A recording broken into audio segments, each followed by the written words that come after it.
आदि शक्ति स्वयं खुद आगे 3 भागों में बटी, महाकाली, महासरस्वती, महालक्ष्मी, जो कि आगे आने वाले शरीरों के लिए प्रकृति का काम करती थी। पहला शरीर महाकारण शरीर, उसमें परमात्मा, प्रकृति, और परमात्मा ने क्योंकि सृष्टि को रचना करानी थी तो उन्होंने आत्मा का अपने स्वरूप में आत्मा को बना दिया, जो सृष्टि के कण कण में मौजूद है। आत्मा, परमात्मा, प्रकृति, ये पहला शरीर जिसे महाकारण शरीर बोलते हैं, उसका जन्म परमात्मा ने किया। अब परमात्मा साक्षी स्वरूप में बैठ गए, शक्ति आगे बढ़ गई, काम करने लगी, और उन्होंने कारण शरीर का रचना किया। परमात्मा वहाँ बैठे हुए देख रहे हैं, शक्ति बैठी हुई काम कर रही हैं, और कारण शरीर में सूक्ष्म जीव, अहंकार और चेतना, इन 3 चीज़ों का जन्म हुआ। प्रकृति और आत्मा, इन तीनों स्वरूपों को आके लेकर आगे बढ़ी, और तीसरा स्वरूप सूक्ष्म स्वरूप पैदा हुआ, जिसमें बुद्धि, मन और सूक्ष्म इंद्रियां आई। ये तीनों भी प्रकृति से प्रभावित थी और आत्मा के लिए काम करने वाले यंत्र थे, जो आगे चल के चौथा शरीर, जिसको फिजिकल वर्ल्ड बोलते हैं, मटेरियल वर्ल्ड बोलते हैं, उसमें आए। उस मटेरियल वर्ल्ड में आदि शक्ति ने खुद को फिर ट्रांसफॉर्म किया, और वहाँ पदार्थ की उत्पत्ति हुई। एनर्जी, स्पेस, वायु, अग्नि, जल, पृथ्वी, ये 5 महाभूत पैदा हुए। ये सब देव हैं, सब प्रकृति के रूप हैं, सब परमात्मा के रूप हैं। इन 5 ने अपने अपने अलग अलग रूप पैदा करके सृष्टि में मेंडलीव्स की टेबल में लिखे हुए सब पदार्थों को जन्म दिया।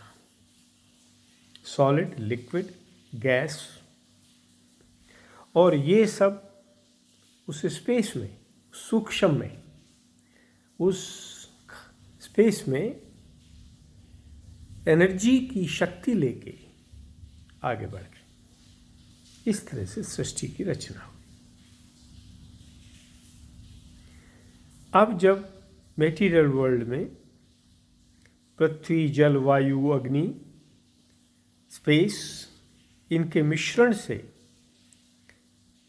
अणु की उत्पत्ति हुई, परमाणु की उत्पत्ति हुई, परमाणु से अणु की उत्पत्ति हुई, और फिर जीव की उत्पत्ति हुई। परमात्मा ने पहले सेल बनाई, जो सबसे छोटी थी, फिर उसमें शक्ति डाली, जिससे वो आगे बढ़ते बढ़ते मनुष्य रूप तक आई। हर चीज को पैदा करने के पीछे परमात्मा साक्षी भाव में ये देख रहे थे, उसका सुख अनुभव कर रहे थे। जैसे एक पिता और माता बच्चे के पैदा होने में सुख महसूस करते हैं, वही परमात्मा सृष्टि के कदम कदम पे हर नए रूप को जन्म देते हुए सुख का अनुभव कर रहे थे। शुरुआत महाकारण से हुई, और जो दिखाई देने वाला, चलने वाला, करने वाला पैदा हुआ, वो फिजिकल शरीर है, भौतिक वर्ल्ड है। लेकिन इन सब के अंदर से एक धागा निकलता हुआ आया, जो परमात्मा, प्रकृति और उसकी शक्तियाँ थीं। यही कुंडलिनी इंस्ट्रूमेंट है। कुंडलिनी आदि शक्ति है जो कण कण में उसके संचालन के लिए बैठी हुई है, उसको तीव्रता देती है, गति देती है। परमात्मा उसका स्वरूप है जो उसको एक रूप और नाम देता है। इन सब से मिलके जो बीच बीच में आयाम बने वो चक्र बने, उनमें बीच में पैदा करे हुए सभी देवी देवताओं को कर्म करने के लिए बिठाया गया। पांचों महाभूत, सभी देवता, सब मनुष्य के अंदर हैं। कुंडलिनी शक्ति रीढ़ की हड्डी के नीचे एकदम बिठा दी गई। परमात्मा सहस्त्रार पे, कॉर्पस कॉलोसस में खुद वहाँ प्लेग्राउंड के अंदर बैठ गए। वो सृष्टि का प्लेग्राउंड है, वहाँ सारी रचनाओं का योग होता है। और हृदय में जहाँ से जीवन का संचालन होना था, आत्मा को बिठा दिया। शिव बैठ गए आत्मा के रूप में। इस तरह से एक जीव की उत्पत्ति हो गई। अब जब कुंडलिनी जागती है तो सीढ़ी का काम करती है।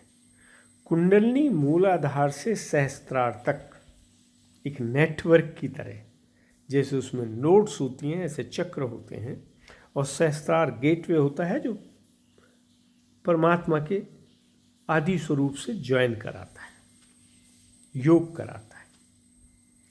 कुंडलिनी जब चक्रों को पार करती हुई ऊपर उठती है और हृदय पे आती है तो आत्मा उस सीढ़ी को पकड़ के, उस सीढ़ी पे चढ़ के कुंडलिनी के साथ साथ ऊपर सहस्त्रार पर जाती है। सहस्त्रार पे परमात्मा इंतजार कर रहे होते हैं। वहाँ कुंडलिनी के सहयोग से, आत्मा और परमात्मा के मिलन से जो योग उत्पत्ति होती है, वही विश्व का सच्चा ज्ञान है, वही सच्चा प्रकाश है, वही योग है, वही जीवन का अंतिम पड़ाव है, वही मोक्ष है, वही डिलीवरेंस होती है। उसी से जीव को मोक्ष मिलता है, या शारीरिक, मानसिक, भावनात्मक, आध्यात्मिक कष्टों से मुक्ति का रास्ता मिलता है, वो शक्ति मिलती है जिससे उसको फ्रीडम मिलती है। ये योग का सारांश है। जय श्री